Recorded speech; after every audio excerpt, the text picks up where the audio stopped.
people will not anticipate my number one. Not anticipated? These people will not anticipate the number one. Woo!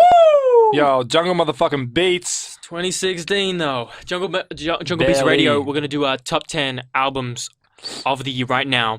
I think we'll be able to provide a somewhat unique perspective on this because we're not just gonna include hip hop. And at least I won't. I'm including other genres as well. Maybe one other genre in there.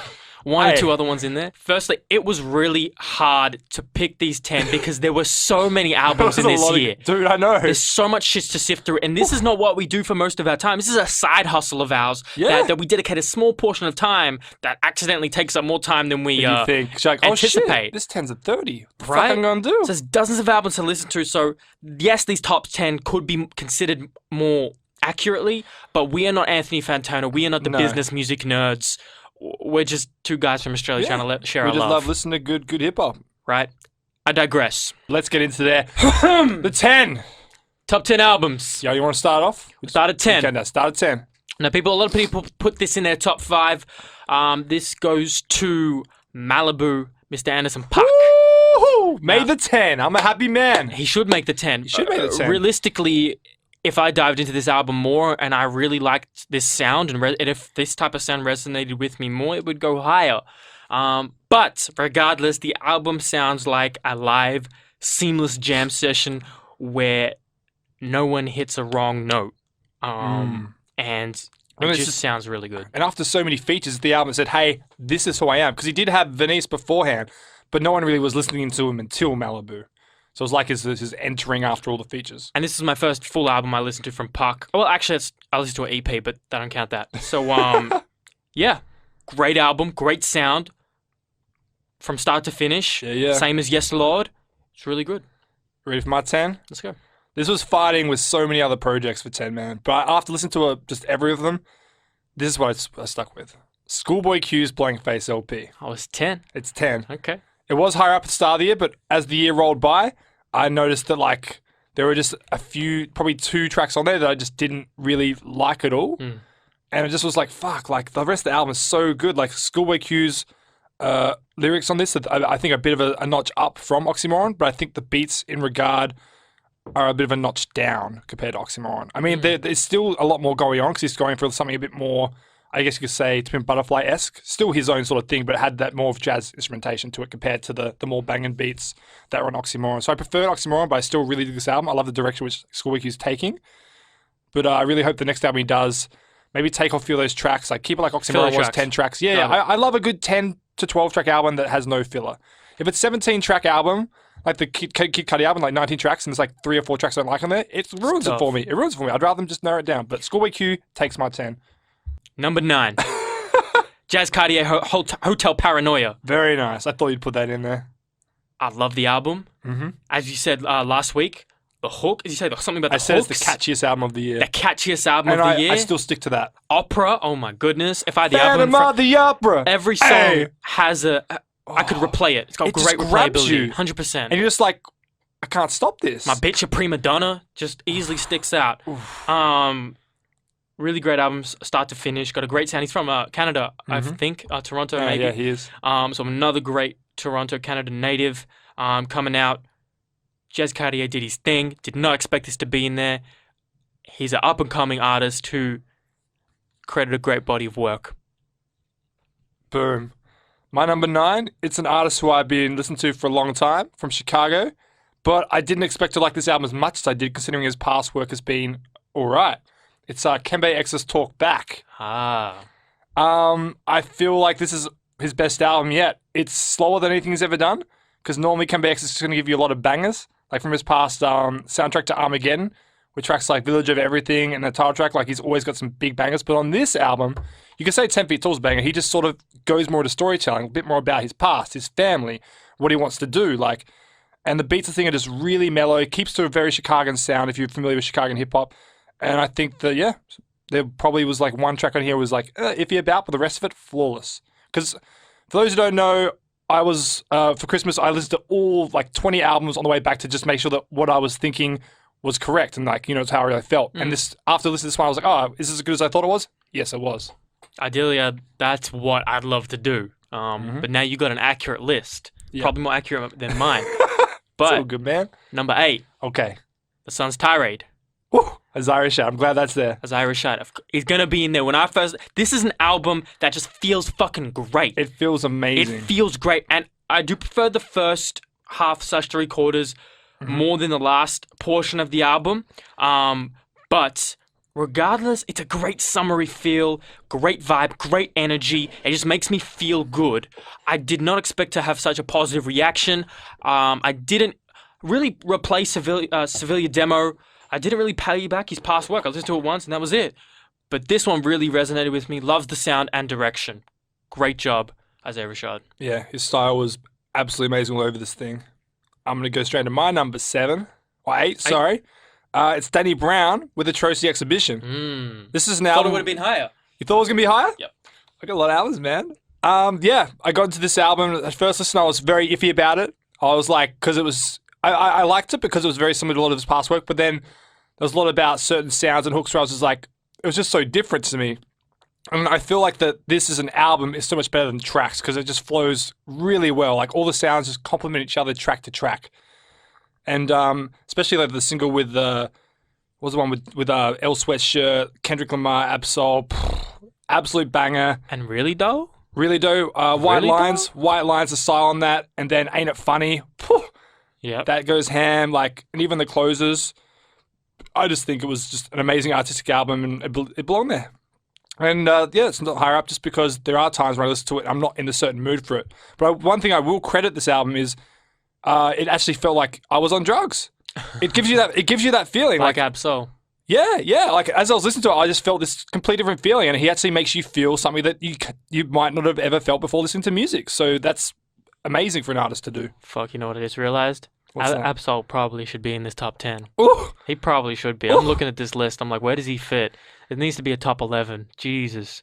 it's just been a good year, man. Absol is. I understand for those who love the album. I Do like what it thou too. wilt. I like it too. Really Do you deep. reckon it's in mine? Yep. Albums.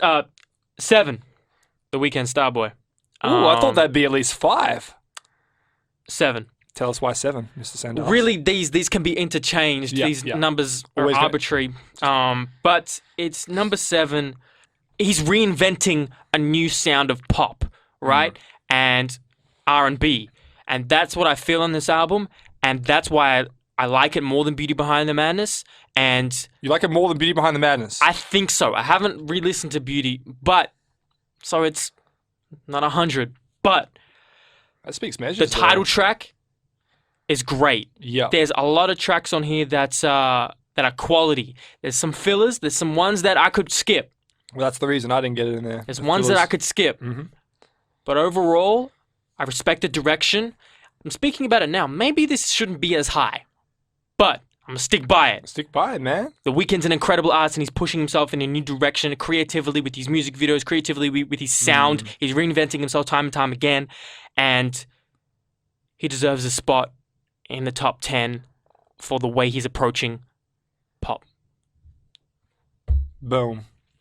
My number 7, it's an artist that hasn't released an album before. Fans have made mixtapes from her singles that she's released. Who is this? She is from Chicago.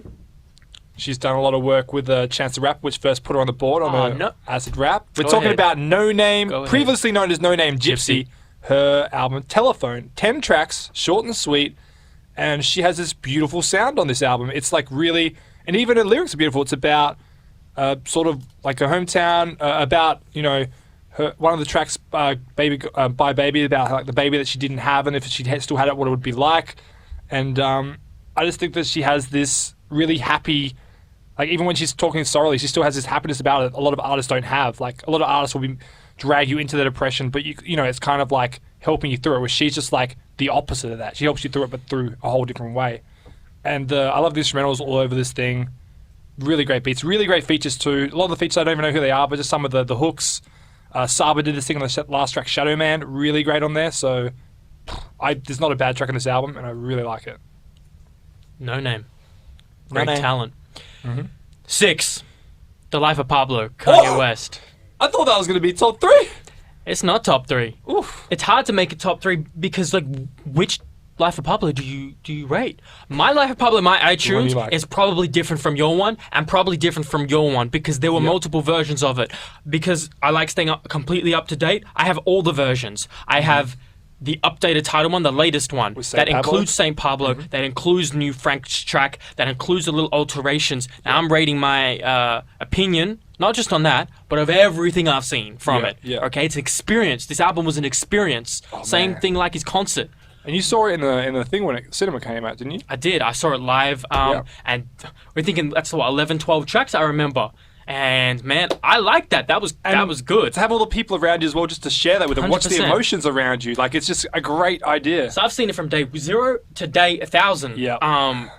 And as a result, it turns to an album that is chaotically crazy, but has some amazing replayability and can bang and has corny lines that make you laugh. But even on the other side, it has some songs that make you think and that are quite beautiful, like Ultralight Beams and Saint Pablo. And those are the standout tracks and the highlight tracks for me. But yeah, that's my thoughts on a little bit of Pablo. Very nice. My 7? Yep. 6. 6? Oh, damn, we're up to 6 already. Yeah, we're up to 6. It's an artist who actually started to get famous from his poetry works. He got famous for a few videos on YouTube. He's done a bit of stuff with Epic Rap Battles of History. And all this sort of stuff that like, because I think he won spoken word poetry for Def Jam. And all this attention he was getting around this, he was just like, look, I want to do more with this. And so he started off by releasing a mixtape. It got a little bit of fame. Went to an album, to another, like Sandboard Castles, to What's his another one. name? Man, I'm just building this up. What's his name? His last album I wasn't a massive fan of, but this album is his best work yet, in my opinion. We're talking about George Watsky. No wonder. Watsky? X Infinity. A lot of people would probably be like, the fuck this doing on this list? It's probably because you're not familiar with it. This True. is an amazing album. There are so many different sounds on this album. And I think this guy is just really smart as a lyricist as well, because he's so good with poetry. His wordplay is, well, he's got a really fast flow. He can just have certain analogies that just wrap you around your head. His storytelling is quite comedic as well. There's probably one track on this album I didn't like. It was all about foreplay and him, like, how great oral sex is for, like, both ends. The way it was, like, humorous, but, like, I just don't think it fit him because it's a very serious album. And one of the best things about this album is the last 4 tracks, which is symphonies. Like, they're just, like, really beautiful, like Beethoven, like, piano, and he just sort Not of... hip hop? No, definitely hip hop. Oh, it is. He raps over all this, so like he just follows with that, and then it like continues on to like another track, which will like be a slight different change. Like tracks like Brave New World, his videos are really on point. Tiny Glowing Screens Part 3 was really good. Like just I really enjoyed this album. Even going back, this wasn't even really in my 10 until I went back to it and I realized how much I really did like this album. George Watsky. Watsky, man, number 6. Halfway through the list, 5. Ooh. Injury Reserve, Floss. Ooh. They sneak. You thought it'd be higher? Nah, I thought it'd be 5. They sneaked in there with their release. They dropped it a week ago. We did a first reaction. Absolutely loved it. Injury Reserve are one of the most talented underground hip-hop groups that are up and coming. You will hear about them. They're extremely talented. If you don't already know, check out the album Floss. Check out their It's their videos. second studio album. What this album is to me is succinct, it's cohesive, it's a combination of thoughtful hip-hop and rap with banging production and cohesiveness. And that is my type of hip-hop and rap. That resonates deeply with me, and I have a connection with them as well, which is another reason I may be biased. But they did a really great job, and I really enjoy listening to the album. And oh shit, it is one of the best tracks of the year. One of the bangers of the year. Even All This Money's up there. Hell, man. You're right. It's like the beats to the mess like combined. Just check out the album more Really good reaction. album. You'll see it. I just didn't put it in there purely because it just came out so late. I've only listened to Yeah. it probably 3 times. It's tough, It's tough, man. but I knew. Real good. 5. Mine is much. This guy's been rapping for, I think, in the game for over 15 years. I think he's in his mid to late 30s now, and he released what I think is his best body of work, and he's got like, I think 8 or 9 unders out. Like, he's got a lot of albums. It's A$AP Rock's The Impossible Kid.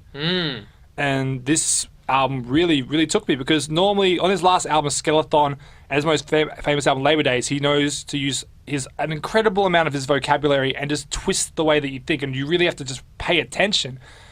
And on this album, I think he dumbs it down a bit. He really does, and I feel like it's easy to understand him on this. And the beats on this thing are great as well, because one of my problems with his last few albums, his beats were always hard to me. Like, I was always more about his wordplay than his beats. But on this album, I really love the beats. And and it's the way this album flows well is great. He starts off about how he moved away from everything, even cut off certain ties to like go back into music, because he felt like he wanted to make the album he'd been planning to do for ages. Goes into like how he saw like his shrink, which in the song Shrunk, and how like told him to get a cat, and then he does a track about his cat and how they helped him. Then he like goes on to like where he's at after that, and it just flows so well. And also about like with the hate, like just everything that's been happening in his past few years is on here, and it's like from start to finish instead of being mixed all over the place.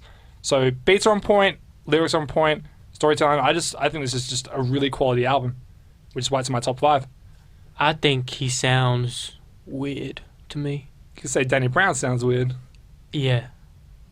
He sounded in I feel you. I don't feel you. He's got a style that you gotta like. If you don't like it, you won't dig it. It's not for everybody. But Exactly. I've seen it before in a top 10. Woo. Anyway, 4.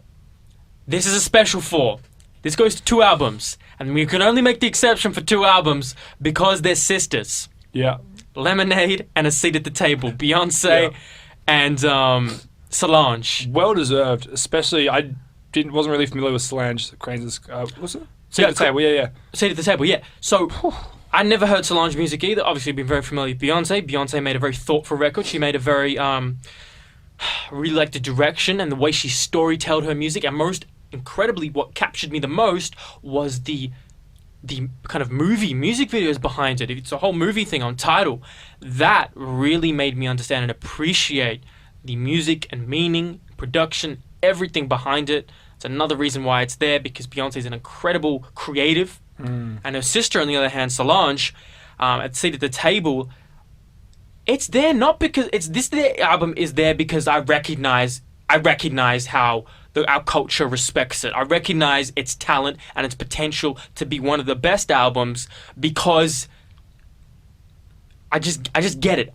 It doesn't really like hit me as much as other people, but I get why it should be considered for top 10, and I put it in there to give it its respect. Put some respect on Solange's name, and great job by the two sisters. They're incredibly talented, and I really like the sound and direction of each one. Production, lyricism, topics spoken, really solid quality albums. Yeah, man, that's exactly how I felt. Like, I wasn't huge into the sound, but like I could just tell from listening to it start to finish that this was a great album that people are going to put as their number 1. Yes, the people that love that's that what I type of saw, music. And I have friends that have done that. So yeah, I'm glad you put it in there. 4. You've got this in your 10 already. I've heard it. Mr. Anderson .Paak, Malibu. We've mentioned No Worries would probably be in there, but it came out later. This came out very, very early in the year. I think this came out early February. Yep. And so a lot of these things we heard last year, like Room in Here with The Game, one of Game's best versus The Date. Come Down. You've also got a few other singles. But yeah, he released a lot of it, so we were prepared for this. And he had all the hype of Dr. Dre. Also his last mixtape, also featured all over the place. Like he was on Game's album. Was he on Kendrick's album? He's a busy ass man. He's just been doing features left, right, center. He's just realizing he's at a position where he can do a lot. And one of the greatest things I love about him as well, he's touring always with the Free Nationals, which is his band which he's been playing with for a long time. So he's keeping that sort of vibe. And just a beautiful album. I play this at work. I play this at street. When I sleep, I play this to fuck. I can play this album. Look at that. Anywhere. It's flexible. Anywhere. It just has those sounds. Yep. And I think that for an artist who has been around for a while to only get recognized now, this is the perfect time for him to get recognized for this. Great job. And I'm really excited to see what he's got I really hope he takes some time off, because Malibu, a family, a kid, so he probably will. But who knows? Man. He's busy. Man. He's well deserved. Working. Number 4. Number 3. Oof. This was tough. I kind of want to guess these. This is tough. This is Frankie Ocean. Yeah. Blonde. You didn't even put it in your top 10. Let's not talk about that. Talk about why it is in your top 3 then. Now, I consider, people say, why don't we consider Endless? You know, I see like that it's in a topic of conversation. People ask that question, what about Endless? What about Endless? I'd include it in there. Let's include it. Yeah, definitely. Frank Ocean didn't even market it, and I think largely because he just needed that to release that just to get off his label. And Blonde is the real thing.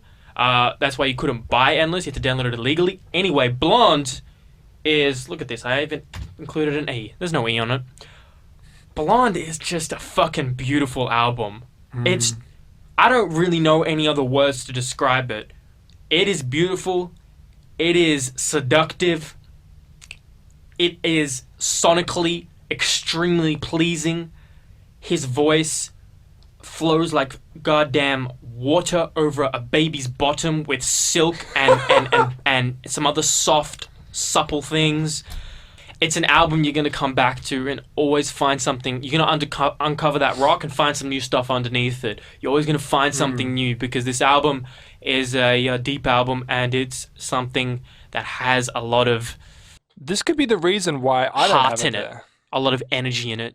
A lot of soul in it. Because there are certain tracks there that don't resonate with me, probably because, like, I feel it's an album that when you really sit down and just truly pay attention to it, that's when you really recognize it, which I've done probably once with that album. The rest is just sort of be in the back. So I feel like if I really probably did that more, those tracks he just said, I'd be like, oh shit, I didn't realize this before. I fucking really love this now. And we will continue to realize that for the next years to come. But I recognize that that's going to happen, and that's why it's here, because that's just reality. It's going to happen. Anyway. Okay. You want to guess my top 3? No. Okay. I don't even know where to start. Okay. This album came out... I don't know where to start. This album came out, I think, around April, May. Could be wrong. He was a freshman this year. He was a part of a group of 3 other rappers. I can't remember the name of it right now, but he was the one that was expected not to do the most. Joey Perp was in that group. And he released a really good mixtape. Released 2 last year. He released his Shrooms and 32 Zell, which I really liked the first half of that. Before that was Nostalgia 64, which I liked probably half that album. And now here comes an album which I finally fuck with start to finish. And it's Denzel Curry's Imperial. Ooh, how you doing? Whew. This was my top album for a long time. This man is aggressive as fuck. His beats are hard. He can flow, he can spit. Whew. ULT, by the way, is probably one of my tracks of the year. Man, he is so good. Then he releases Gook. From Gook into whatever the next track is. Then he goes like Narcotics and like the first Story No Title is my favorite track on that album, by the way. It's the first 6 tracks are bangers. 6 tracks in a row. How often do you get that with an album? It's heavy. With actual content. Then it goes to Pure Enough, which is the switch up it needed, in my opinion. To go to tracks as well, like the last track. So there's probably like 2 slower tracks now, but even now, when you go to it on Spotify and whatever, he's changed it. The Pure Enough and Narcotics are off it, and he put 2 new tracks on it instead. So he's following the whole sort of changing up and down when you feel like it. I don't listen to that version because, I just like the old version so much. But I love artists that can do that and realize this is still what I envision now. But I feel like Denzel Curry released a hell of an album. Respect. I get it. I get it. I don't know if he can top it, but let's see. Great job by someone who's not mainstream, you know, to really do that. A lot of people really fuck with that. Number 2. This was tough. Mick Jenkins, The Healing Component. Woo, so high. I got some things to say about this. Okay. Okay. This is probably, I wrote it down, it's probably the most focused and lyrically splendid hip-hop album released this year. The production is incredible, and he manages to stay cohesive without sounding repetitive. He's vastly improved himself, or relatively improved himself, with his hooks, his melody, his singing, and there's pretty much no filler tracks on this album. Every track, you can see it in our first reaction, we fucked with immediately, which is rare. Compared to albums like Blank Face, Sun's Tirade, Pablo, I enjoy those albums are there, but they had some fillers that could have been cut to make them better. And when you talk about the topic of love, which Mick Jenkins is talking upon, you think about, who else was talking about love? Mac Miller was talking about love with the divine femininity. How did he go about it? He talked about very sexual, very like seductive, very physical things. How did Mick talk about it? He never referenced those things. His thing was still centered around love, but he talked about something... It's more on a just like... metaphorical. Yeah, it's more on a level that like just catered towards no matter who you are, like everybody, Mm. and not just like just in so many different ways. Agreed. Hmm. There's a lot of things being said on this album. His content does require analysis, interpretation, and I will continue to keep learning about all the nuances of it. His bars are incredible. The tracks have huge replayability, start to finish. Mick Jenkins, you did a great motherfucking job. Yeah, fucking amazing album, man. I love playing it. I can't wait to see you when you come to Melbourne. I'm seeing him as well. Woo! I'll see you there. Maybe you. Alrighty. Number 2. Number 2. TDE. Rapper. Did he do it? Oh shit. He Solo. his last album, Solo. These Days, I didn't fuck with. Solo. I didn't like it. I listened to the first 6, 7 tracks and I was like, whoa, this is fire. The rest of the album, trash. Fucking trash. And I was sitting there going, fuck man, TD's doing their thing and this rapper's just fucking up. Solo. He needs to ram one out. And he came back and did his fucking thing on this thing. Solo. But do what thou wilt, motherfucking Solo. Solo Ho. Absolutely the greatest on this motherfucking album. Yeah. No, I feel you. He came through. I feel you. And this came out fairly late as well. And since this came out, last and we week. did yeah. Was it like, no, it was like, about 8 days ago, 9 days ago. no, it was like 2 weeks ago. Alright, fuck it. We did the reaction late. Go ahead. Either way, I played this album probably 10 times since then. And every time I listen to it, it just keeps blowing my mind. I feel you. Just like, especially tracks like Threatening Nature. Like the first time we didn't even get many of the references when we did that first track. But after we went back to a lot of those lines and, ooh, that shit. And even tracks like, it was the track 6, Invocation. That is an amazing track. Invocation is so hard. And then also the track Drugs, which is about... Oh, Drugs is great. Drugs was so good. And his videos, for like Drugs, Braille, Raw yeah. Backwards, and all these rappers. Raw like, Backwards and all which you is a rappers. great intro track. He started off with Raw to Braille to Huey New. That is a strong motherfucking Huge. start. And, Huge. and it's cohesive with the way the Yeah. sound goes. And then the tracks like Evil Genius in between, Portishead in the Morning, like he's just got such a huge range of sounds in this album, and he just keeps lyrically intact the whole way through. Beat the Case, Straight Crooks. All I do is beat the case. All I do is beat the case. All I do is beat it like a runaway slave. That And shit is so hard as fuck. Interesting the way he talks about theology and his beliefs. When you watch the interview with him, it's just so much more than I anticipated. Yeah. And fuck me. Raw Backwards on all you rappers. And even like some of the tracks I didn't fuck with, those like Wi-Fi vs Wi-Fi. I fucking love that track now. That is, Oh, yeah? that is great. The only track that I thought was iffy was God Is a Girl, but that's only the start of that. He's just having fun that start of the track, but I just felt like that jokiness wasn't needed in such an album with huge amounts of topics. But then he follows it up with some great beat switches and verses. Like this fucking album blew me away. Yeah, I feel and I it. keep going back to it. I listened to it on the way here. I could cut in there. I changed it to Absol because I felt like it because I'm constantly feeling like this album all the fucking time. 16 tracks, you feel like a lot can go wrong, but he barely missed a step. Yep, which is sort of similar to what you said with the Mick Jenkins album. Like, Yep, same more things for that you can fuck up, but they didn't, and that's why it's there. Hold up, this is the motherfucking time. This is the motherfucking time right here. This is the number one. Do you know? Give me 30 seconds that we won't show on camera for me at the thing.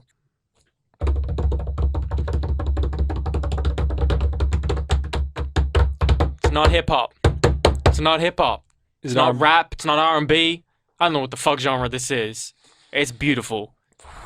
James Blake, The Color in Anything. Color. Oh, that is a great choice, by the way. You fucking loved this album. Holy shit. Yeah. The first time I heard this bitch, oh my god, I was blown the fuck away with the sounds and direction. I'm listening to this shit. What the fuck was that? I'm like questioning what I'm listening to. Is this the real thing? Did something fuck up with the music? Check the speakers. Is something wrong? No. He just doing some crazy ass shit with his production, with his sonically, his production, his directional production is nuts. And his voice is like an angel. Came down from wherever you believe in, and just it flows incredibly well with his experimental production. I don't know how he comes up with this shit, but from the first second I put it on, I'm captured and I'm taken somewhere else. And this is my experience with the album, so it's hard to articulate into kind of like logic. But this is really something that I felt really, really deeply. Like, it resonated with me. His